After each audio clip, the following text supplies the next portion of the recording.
Guys போன chapter நம்ம சுல்சானுக்கு அடிபட்டிருக்கோம். அதுவும் இல்லாமல் நம்ம ஆளுங்க எல்லாரும் அவனை தூக்கிட்டு இருக்கும்போது நம்ம யாங்காங் மட்டும் முன்னாடி என்னமோ நடக்குதுன்னு சொல்லி நிப்பாட்டி வச்சிருப்பான். அதுல இருந்து தான் இந்த சாப்டர் தொடங்குது. சாப்டர் ஸ்டார்டிங்ல நம்ம பிக் ப்ரோவும் சுல்சான் அடிப்பட்ட கையை வச்சு கொஞ்ச நேரம் போடுறான் அப்படின்னு சொல்லி நம்ம சுல்சான் கிட்ட நம்ம பிக் ப்ரோ சொல்லிட்டு இருக்காரு.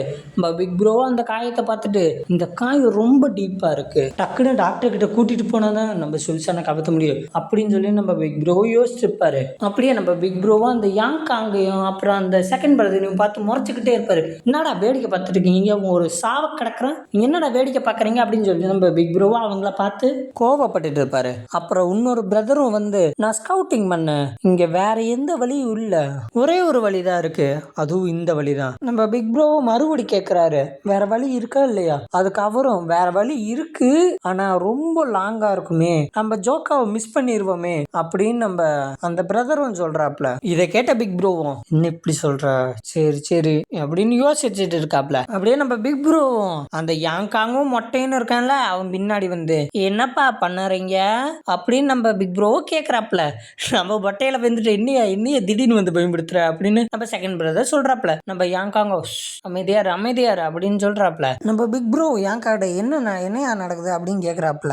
யாங்காவும் சொல்றாப்ல இவனுங்க யாருன்னே தெரியல, அதுவும் இல்லாம இவனுங்க எந்த பவர் யூஸ் பண்றீங்கன்னே தெரியல, பார்த்தது உள்ள கேள்வியும் பட்டதில்ல, ஆனா ரொம்ப பவர்ஃபுல்லா இருக்க மட்டும் தெரியுது. நம்ம யாங்காங் சொல்றத கேட்ட பிக் ப்ரோ ஷாக் ஆயிட்டு என்ன நடக்குது அப்படின்னு சொல்லி கீழே பாக்குறாப்ல. கீழே பார்த்தா அந்த வெடி போடுறவன் இருப்பானே வெடிமுத்து, அவ வந்து நம்ம சோல் மெர்ச்சன்ட் குரூப் லீடர் கிட்ட நீ அந்த ஐட்டம் கொடுப்பியா மாட்டியா சொல்லு, கொடுப்பியா மாட்டியா. இதை கேட்ட அவனும் நான் செத்தால சாவேனே தவிர நான் அதை அவங்ககிட்ட கொடுக்கவே மாட்டேன்டா. இதை கேட்ட அவனும் அந்த 8 பெட் பெல்ட பத்தி உனக்கு என்ன தெரியும், அதை எப்படி யூஸ் பண்ணனாச்சும் தெரியுமா என்ன. இதை கேட்ட சோல் மெர்ச்சன்ட் குரூப்பும் இவன் என்ன பண்ண கத்துருக்கான், இவன் லூஸ் மாதிரி பேசிட்டு இருக்கானே அப்படின்னு பார்த்துருக்கும் போதுதான் அந்த வெடிமுத்தும் நம்ம மெர்ச்சன்ட் குரூப் லீடர் பொண்ணை பார்த்து அப்போ நீ என்ன சொன்னாலும் என்ன செஞ்சாலும் நீ அதை தர மாட்டேதானே, அப்போ உன் பொண்ணு என்னோட 25 பேர் இருக்காங்க, 25 ஆம்பளைங்க உன் பொண்ணை கதம் பண்ண போறாங்க. இதை பார்த்து யானும் முட்டா மிருகமே மயிராண்டி அப்படின்னு சொல்லி அவனும் கத்திக்கிட்டு இருக்கும்போது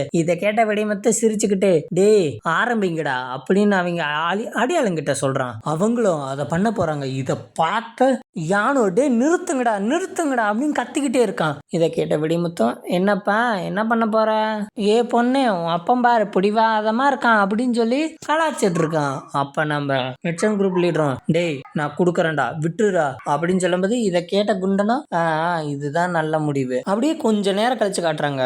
அந்த மெர்ச்சன்ட் குரூப் லீடருக்கு ஒரு சோல்ஜர் இருப்பான்ல அவனும் அந்த பொருளை எடுத்துட்டு வந்துட்டான். அதை எடுத்துட்டு வந்து நம்ம யான்கிட்ட நீங்க சொன்ன இடத்துல நான் எடுத்துட்டு வந்தேன் சார் அப்படின்னு சொல்லி காட்டுறான். அந்த பொருளை பார்த்து யானை யோசிக்கிறான், நான் கொடுக்கவே கூடாதுன்னு நினைச்சேன், யார்கிட்ட கிடைக்க கூடாதுன்னு நினைச்சேனோ நானே கொடுக்க வேண்டிய சூழ்நிலை இருந்துட்டேனே அப்படின்னு சொல்லி அவனும் யோசிக்கிறான். அதுவும் இல்லாம அது மட்டும் அவனுக்கு கிடைச்சிச்சுன்னா அவனுங்க பவர்ஃபுல் ஆயிடுவாங்க, அதுவும் இல்லாம ஈவில் பவர் கொண்டவங்கள ரொம்ப பவர்ஃபுல்லா மாறிடுவாங்க அப்படின்னு சொல்லி யோசிச்சு பார்த்துட்டு இருக்கான். அதன் பிறகு யானோ அந்த பொருளை எடுத்து நம்ம வெடிமுத்து கிட்ட கொடுக்குறான். இந்த குடு, நான் கொடுத்தா நீ விட்டுறணும் அப்படின்னு சொல்லி கொடுக்கும்போது அதை வாங்கிட்டு நான் உணர்றேன், இதுல உள்ள டிவைன் பவரை நான் உணர்றேன், கிடைச்சிருச்சு, இனிமே 20 வருஷத்துக்கு முன்னாடி என்ன ஆச்சோ அது மறுபடியும் நடக்க போகுது அப்படின்னு சொல்லி யோசிச்சு சிரிச்சிட்டு இருக்கான் நம்ம வெடிமுத்தும். அப்படியே அங்குள்ள அசாசின குரூப்பை பார்த்து சரி முடிச்சிருங்கடா, அவளை கதம் பண்ணியும் முடிச்சிருங்கடா அப்படின்னு சொல்லி அவன் சொல்லிட்டான். இதை கேட்ட அவளும் டே விட்டுருங்கடா, என்னை விட்டுருங்கடா ப்ளீஸ் விட்டுருங்கடா அழுதுகிட்டே அவ கேட்டுக்கிட்டு இருக்கான். இதை பார்த்து யானு டேய்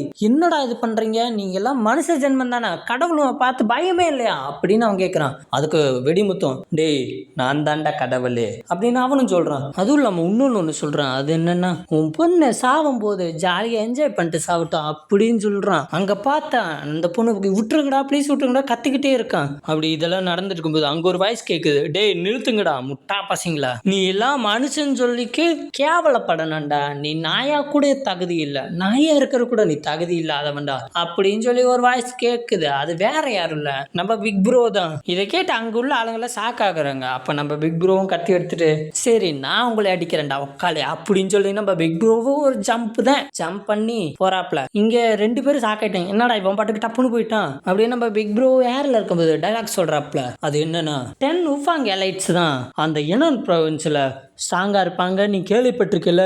ஆனா அது கிடையாது. நாங்க சோரிங் டிராகன் தான், நாங்களும் அங்க இருக்கோம், நாங்களும் பவர்ஃபுல் தான் அப்படின்னு சொல்லி அட்டாக் பண்றாப்ல. நம்ம செகண்ட் பிரதரும் நம்ம யாங்காங்க பார்த்து இப்ப நம்ம என்ன பண்றது அப்படின்னு கேட்கும்போது நம்ம யாங்காங்க ஏன் என்கிட்ட கேட்குற, அதுவும் இல்லாம இவனுக்கு இது சோரிங் டிராகன் வரைக்கும் நான் வச்சிருக்கானே அதுவே அதிசயம் தான் அப்படின்னு யோசிச்சுட்டு இருக்கான் நம்ம யாங்காங்கோ. அப்படியே நம்ம வெடிமுத்து திருப்பி பார்க்கறான்.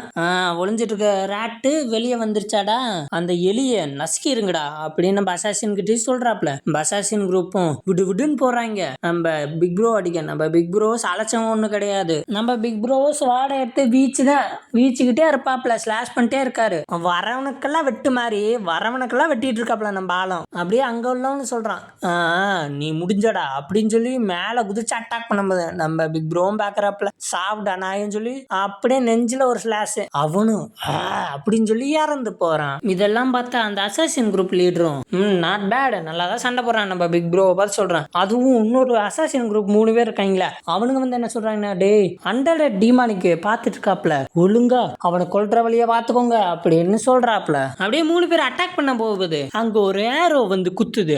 அந்த ஏரோ படும்போது அவங்க சதறாங்க. யாரா பண்ணான்னு பார்த்தா அங்க நம்ம பிங்க் ஹேர் பொண்ணு தான் மேல இருந்து ஏரோ ஷூட் பண்ணிருக்காப்ல. அங்க இருக்க செகண்ட் தெரியும். சரி நம்மள போலாமா, சோபாக் நீ சூல்சனை பாத்துக்கிறியா, அதுக்கு சோபாக் சரி அப்படிங்க. அப்ப நம்ம மாட்டேன் சரி காய்ஸ் போலாமா அப்படின்னு சொல்லி அவங்கள ஜம்ப் பண்ணி வரானுங்க. நம்ம பிக் ப்ரோவும் பாக்குறப்பலாம் அப்படின்னு சொல்லி வாங்கடா ஏதோ இருந்தாலும் பாத்துக்கலாம் அப்படின்னு பிக் ப்ரோ சொல்றாப்ல. நம்ம செகண்ட் பிரதர்ல மேல ஜம்ப் பண்ணி வந்துட்டு இருக்காங்க. நம்ம பிக் ப்ரோவும் நீ செத்தடா அப்படின்னு சொல்லி கத்திக்கிட்டு எல்லாரும் அட்டாக் பண்ணிருக்காங்க. நம்ம கேங் எல்லாம் பறந்து அடிக்கிறாங்க. ரொம்ப நாளாச்சு சண்டை போட்டு அப்படின்னு சொல்லி ஒவ்வொருத்தரும் அடிச்சுக்கிட்டு இருக்காங்க. நம்ம செகண்ட் பிரதர்ல ஸ்ட்ரெயிட் அட்டாக் தான் பண்றாப்ல. ஸ்ட்ரெயிட் அட்டாக் சொல்லி அட்டாக் பண்ணிட்டே இருக்காப்ல.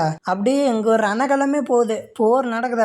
அப்படியே செகண்ட் பிரதர் அங்க ஒரு அசாசின் கூட சண்டை போட்டுருக்காங்க. அவனும் சின்ன கத்தி எடுத்துட்டு நம்ம மொட்டைன்னு அடிக்க போலான்னு பார்க்கும்போது அந்த டிராகர் செகண்ட் பிரதர் தடுத்துட்டாப்ல. ஆனா தடுத்ததுக்கு அந்த இம்பாக்ட் தெரியும்ல, அது அவருக்கு தெரியுது. அப்படி அந்த இம்பாக்ட்ல இன்னொரு அசாசினும் வந்துட்டாப்ல. வரும்போது நம்ம ஏன் காங்கும் அவன் மூஞ்சி மேலேயே காலை வச்சு ஒரே வித்து. நம்ம செகண்ட் பிரதர் ஒரு வழியா வந்துட்டியா என்ன, இதை கேட்ட ஏன் காங்கும் வந்துதான் என்ன பண்றது, சரி போடலாமா, நடந்துருச்சு வா ஆரம்பிச்சிடலாம். அங்க இன்னொரு பிரதர் ஏரோ விட்டுருக்காப்ல. அந்த ஏரோவோ விடும்போது அங்க உள்ள பாதி பேருக்கு ஏரோ அவ்வளவுதான் பட்டுருச்சு. அவங்க ஸ்டாப் ஆயிட்டாங்க. என்னடா இப்ப அட்டாக் பண்ணா நம்ம மூமெண்ட்ல இருக்கும்போதுன்னு சொல்லி சாக்க முதல்ல அந்த ஏரோ அட்டாக் பண்ணுங்கடா அப்படின்னு சொல்லி அசாசின் குரூப் சொல்றாப்ல. நம்ம ஆளும் ஏரோ முன்னாடி பார்த்துட்டு பின்னாடி பார்க்கலனால நம்ம அசாசினும் அட்டாக் பண்ண வரும்போது நம்ம பிங்க் ஹேர் பொண்ணும் கத்திக்கிட்டே தேவ் முட்டா பையனை பின்னாடி அட்டாக் பண்ற வெக்கமா இல்ல அப்படின்னு சொல்லி பிங்க் ஹேர் பொண்ணும் கத்தி வச்சு ஸ்லாஷ் பண்றான். அவரும் பிங்க் ஹேர் பொண்ணுகிட்ட தேங்க்யூமா அப்படின்னு சொல்லும்போது பிங்க் ஹேர் பொண்ணு கவலைப்படாதீங்க, முதல்ல அட்டாக் பண்ணுங்க அப்புறம் சொல்லிக்கலாம் அப்படின்னு சொல்லி பேசிட்டு இருக்கும்போது இதை கேட்டா அவரு சரி நான் பாத்துக்கிறேன் நீயும் பாத்துக்கோ அப்படியே அவங்க 2 பேர் சண்டை போட்டு இருக்கும்போது இந்த பக்கம் பார்த்தா நம்ம மெர்ச்சன்ட் குரூப் லீடர் கிட்ட ஒரு அசாசினும் நீ முதல்ல போட்டா போது அப்படின்னு சொல்லி அட்டாக் பண்ண வரும்போது நம்ம பிக் ப்ரோ டே மொட்டா பையில நான் இருக்கும்போது அப்படின்னு சொல்லி அவனை ஒரு ஸ்லாஷ போட்டுறாப்புல. நம்ம யானை பார்த்து நம்ம பிக் ப்ரோ நீ என்ன சொன்ன, நீ மெர்ச்சன்ட் குரூப்போட ஒரு உயர் அதிகாரி தானே சொன்ன, அதை கேட்டாவனா ஆமா அப்படின்னு சொல்லி முடிச்சிட்டு இருக்கான். அப்படியே வரமணியும் வெட்டிட்டு இருக்காப்ல. இதெல்லாம் பார்த்து அவனும் ரியாக்ஷன் கொடுத்துட்டு இருக்கான். நம்ம பிக் ப்ரோ கத்தி கீழே ஓணிட்டு அவரை பார்த்து இங்க யாராச்சும் உங்க குரூப்ல யாராச்சும் சாவு கிடக்காம இருக்காங்களா, ஏதோ டாக்டர் டெக்னிக் தெரிஞ்சவங்களா யாராச்சும் இருக்காங்களா அப்படின்னு கேட்கும்போது அப்படியே நம்ம ஐம்டாலும் சண்டை போட்டு இருக்கும்போது அவனால முடியல, அவனும் கீழே விழுந்துட்டான். முடியலன்னா நம்ம செகண்ட் பிரதர்னால நம்ம ஐம்டாலும் தப்பிச்சுக்கிட்டான். நம்ம செகண்ட் பிரதர் ஒண்ணு யோசிக்கிறாரு, நாங்க இங்க ஸ்டாமினா இழந்துகிட்டு இருக்கோம், ஆனா அவனுங்க வந்துகிட்டே இருக்கானுங்களே, அவனுங்க ஆள் நிறைய வந்துகிட்டே இருக்காங்க, எவ்வளவு அடிக்கடிக்கு வராங்க. அங்க உள்ள அசாசின் ஒண்ணு சொல்றான், அவங்கள பார்த்தா ஸ்டாமினா இழந்த மாதிரி இருக்கு, இப்ப போய் அவங்கள அட்டாக் பண்ண கரெக்டா இருக்குன்னு சொல்லி அவங்கள வரும்போது நம்ம செகண்ட் பிரதரும் யோசிச்சிருக்கோம்ல, நம்ம பிக் ப்ரோ பத்தி தான் யோசிச்சுட்டு இருக்காரு. அது வேற ஒண்ணும் இல்ல, அவன் பாட்டுக்கு ரிஸ்கான மூவ் எல்லாம் எடுத்துட்டு இருக்கான். இவன் இந்த முன்னாடி இந்த மாதிரி எல்லாம் பண்ணவே மாட்டான்ல, இவனுக்கு என்னாச்சு, ஏன் நம்ம பிரதர்ஸ் அவன் யோசிச்சே பார்க்கலையா, நம்ம பிரதர்ஸ சாவு நிலைமை கொண்டு வந்துட்டான், ஏன் அவன் யோசிக்கவே மாட்டானா அப்படின்னு சொல்லி யோசிச்சு பார்க்கும்போது அங்குள்ள அசாசினும் டே டேய் என்னடா யோசிச்சுட்டு இருக்க, நீங்க எல்லாரும் இன்னைக்கு சாவ போறீங்கடா, ஒரு எலி கூட்டமே இன்னைக்கு சாவ போறீங்கடா அப்படின்னு சொல்லி அவனும் பேசிட்டு இருக்கும்போது அங்க ஒரு கத்தி வந்து நிக்குது. அந்த கத்தி போட்டு நம்ம பிக் ப்ரோ தான் வராப்ல. என்னடா நான் இருக்கும்போது என் பிரதர்ஸ கை வைப்பையா, யாரு எலிங்கிற, நீ தான்டா எலி, நீங்க எல்லாரும் ஒரு விஷ ஜந்து எலிடா அப்படின்னு சொல்லி நம்ம பிக் ப்ரோவும் அட்டாக் பண்ண போறப்பல. இதை கேட்ட அசாசினும் என்னடா துள்ளிட்டு இருக்க, ஒரு பிறந்த நாயே புலிய பார்த்தா பயப்படவே பயப்படாத, அதுதான் நீ, அந்த பிறந்த நாயை கொண்டுடலாமா அப்படின்னு சொல்லி அட்டாக் பண்ண வரான். ஃபிஸ்ட் அட்டாக் நம்ம பிக் ப்ரோவும் ஃபிஸ்ட்ல தான் பண்றாப்ல. ஆனா அவன் வந்து ஒரு அயன் கிளாப் போட்டிருக்கனால அந்த அயன் கிளாவே நொறுக்கிட்டு நம்ம பிக் ப்ரோ அவனுக்கு ஒரு பஞ்சு கொடுத்துறாரு. இதை பார்த்த செகண்ட் பிரதரும் அவங்களும் வந்து ரொம்ப ஸ்ட்ராங் ஆயிட்டானே, ஐம்டாலும் நம்ம பிக் ப்ரோ இருக்க வரைக்கும் நமக்கு என்ன அப்படின்னு சொல்லி பார்த்துக்கும் போது நம்ம யாங்காங்கெல்லாம் பாக்குறாப்ல. இவனோட ஸ்ட்ரென்த் மிந்தி இருந்தது கூட ரொம்ப அதிகமாயிருச்சு. இவன் டேலண்ட் ஆனால்தான், ஏன்னா இந்த ஏஜ்ல வந்து அவனோட பவரை அதிகரிக்கிறது ரொம்ப கஷ்டம்தான். அந்த டேலண்ட்டை யாங் கிளான் பொடிய வந்து எழுப்பி விட்டுட்டான். அதனால இவனோட ஸ்கில்லு ரொம்ப அதிகரிஞ்சிருக்கு அப்படின்னு சொல்லி பார்த்துட்டு இருக்காப்ல. அப்ப நம்ம பிக் ப்ரோவும் நம்ம யானை பத்தி தேங்க்ஸ் சொல்றாரு. உங்க மிச்சன் குரூப் ஆளுங்கனால்தான் என்னோட சுல்சானை காப்பாற்ற முடிஞ்சு அப்படின்னு நம்ம பிரதர்ஸ் கிட்ட அதை சொல்லிட்டு இருக்காப்ல. அப்போ இன்னொன்னு சொல்றப்பல, நான் ஏன் இந்த ரிஸ்கான மூவ் எடுத்தனா, நான் எப்பயும் எடுக்க மாட்டேன். நான் என் சொந்த ஊர்ல என் மனைவியும் என் குழந்தைங்களும் இழந்து இருந்தேன். நானும் இழந்திருந்து நான் ஒரு முட்டா மாதிரி சுத்திட்டு இருந்தேன். ஆனாலும் என் குழந்தைங்களை பார்க்கணும்னு ஆசையா தான் இருந்துச்சு.